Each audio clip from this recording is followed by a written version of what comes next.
I'm Jaden Freeman, I'm 15 and I'm a sophomore, and I am a screenwriter, filmmaker, and director.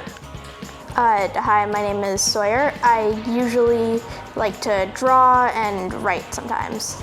As a writer and as a creative person, I constantly come up with ideas, and if I get interested enough, I come up with full plots, characters. A lot of the times it's been something that I'm interested in or hyperfixated on for like a short amount of time.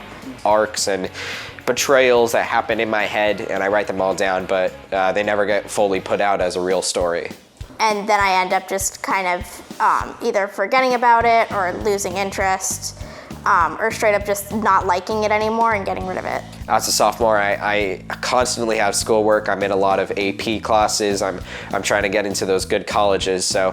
What materials am I gonna need? How much is it gonna cost? How much time will this take? Do I have the energy to actually go through with the time? I think that's important. A lot of artists are very smart people. They're stuck doing schoolwork, or they're, like me, my age, they're going through a lot of personal issues, a lot of growing, and sometimes you just have to do some things that are more necessary than writing that script.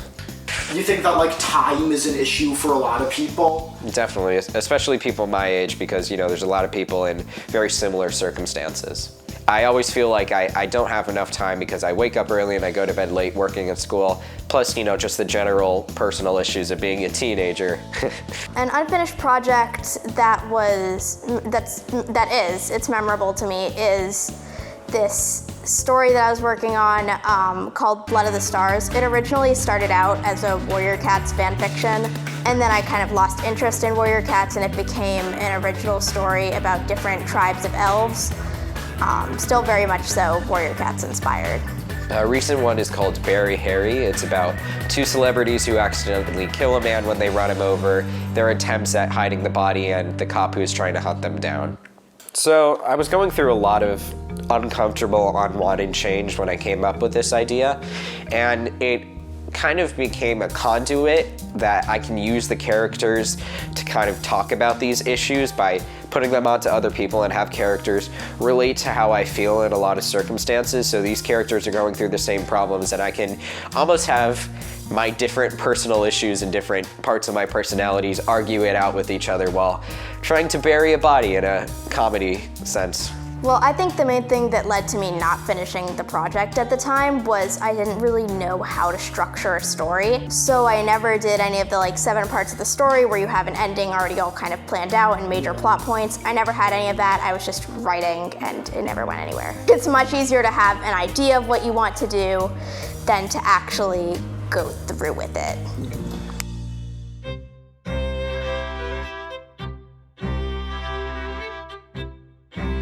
I thought it would be important and also very useful to a lot of the people watching this film to do a brief overview of the 7 parts of the story. It's a method popularized by Pixar, who used it on movies like Monsters, Inc. and Finding Nemo, and it's a really good way to organize the plot of your story. Not just in terms of beginning, middle, end, but also the status quo of your story's world, the event that changes that status quo and begins the action proper, the building events that result from that change, and how at the end of the story, the world itself is now different, or the characters are different. At the time, I was really excited. I still am really excited, and I do hope that one day I do find more of a balance between my school life and my personal life, and I finally get to, fill that dream of making this a script, or even one day a full short film or feature film. In terms of how I feel about this unfinished project right now, I feel like it's really kind of badly written and really kind of cringy, actually. It's called Blood of the Stars. It's a bit of a cringy name. But at the time, I remember absolutely loving it and really always working on it any chance I got my hands on a computer. A lot of the time I'm still growing and I'm still learning and I'm still dealing with this change. So the more I think about the project and the more that I just kind of live and deal with my issues, the project changes and my point of view on certain characters changes because, these characters, they're gonna learn and they're gonna grow. Writing is so hard because you gotta write realistic, emotional scenes that can be uncomfortable topics to you, though. At least for me, the best way to get an uncomfortable topic out of the way is to have it said out loud or written down. So to have these scenes instead of just living in my head being written out on paper can be hard, because sometimes you got to kill the main character or make them go through a breakup, and it's really hard because they become like your friends, but you just got to do it for the story. I think other artists leave their work unfinished for the reasoning of it became just too much just too much to deal with at the time and to work on. Maybe because it's too expensive to work on, or just they got bored of it. Do you think that sometimes there are some projects that the creator or the artist just isn't ready for themselves to make, and that's why they go unfinished?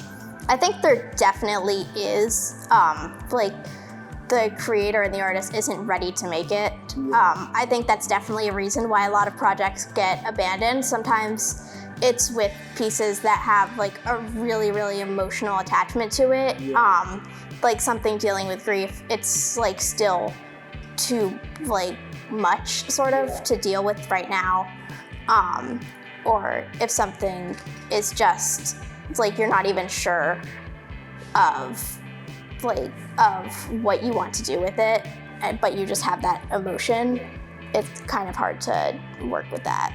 It's never truly finished. By the time I do write it, I'm going to be finished with it, and I'm going to say, you know what, I probably could have done this differently. I'm not going to say don't give up, because that's kind of it's unfinished, there's a reason it's unfinished. My advice is go in, find the reason why it's unfinished, why you don't want to do this project anymore.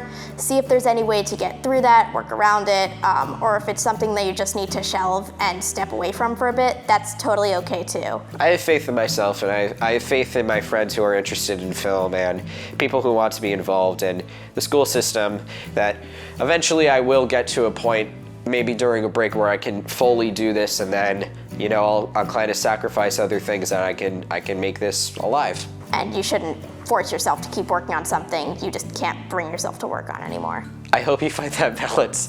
I hope I find that balance. We're in this together as this community, and we got to find a way that we can balance personal issues with school and work issues with the story, because at the end of the day, we all want to be story people.